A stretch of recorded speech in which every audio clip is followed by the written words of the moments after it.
بچپن سے دماغ کا مریض ہونے کے باوجود وہ ایک بہترین ایتھلیٹ تھا اور شطرنج کا بھی شوقین تھا۔ اپنی نوجوانی میں وہ کتابوں کا بہت زیادہ شوقین تھا۔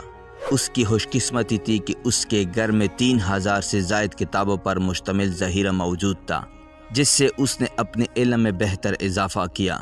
چے گویرا بنیادی طور پر میڈیکل کا طالب علم تھا۔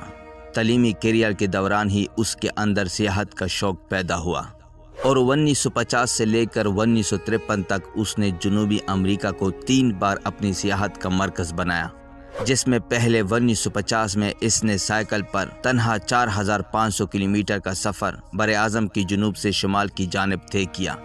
پھر دوسرا سفر اس نے 1951 میں موٹر سائیکل پر طے کیا، جو تقریباً دگنا لمبا یعنی 8000 کلومیٹر تھا۔ تیسرا سفر اس نے 1953 میں کیا۔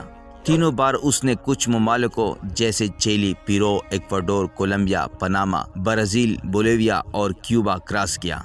اس سفر کو موٹر سائیکل جرنی کے نام سے یاد کیا جاتا ہے، جس پر کئی کتابیں اور خود اس کی یادداشت چھپ چکی ہیں اور ایک فلم بھی بن چکی ہے، اسی نام سے ہے۔ اس سفر کے دوران گویرا کی سیاحت میں بے پناہ اضافہ ہوا۔ وہی جب وہ دیہاتوں اور چھوٹے چھوٹے شہر اور ٹوٹے پھوٹے گاؤں سے گزرا تو وہاں کے رہنے والے باشندوں کی حالات، غربت اور بھوک اور بیماریوں نے اس کی آنکھیں کھول دی۔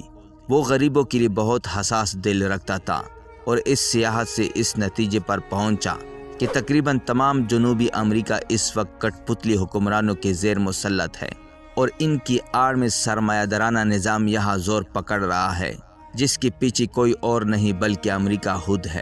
وہ اچھی طرح جانتا تھا کہ یہ دونوں یعنی سرمایہ دارانہ نظام اور اس کا سرپرست امریکہ کبھی غریبوں کی دوست نہیں ہو سکتے، اور ان کی تسلط سے اس خطے کو آزاد کرنے کے لیے اسے اپنی تعلیم چھوڑ کر انقلابی راہ اپنانی پڑے گی، جس کے بعد گویرا نے تعلیم چھوڑ کر صرف امریکہ کی وجہ سے انقلابی راستے پر نکل پڑا اور غریبوں کو اپنے حقوق دلانے کے لیے اپنی جان خطرے میں ڈال دی اور امریکہ کے خلاف کھڑے ہو گئے۔ غریبوں کی بھوک پیاس نے گویرا کے اندر انقلاب کا جذبہ پیدا کیا۔ مزید اس طرح ویڈیو دیکھنے کے لیے ہمارے چینل کو سبسکرائب کریں۔ شکریہ۔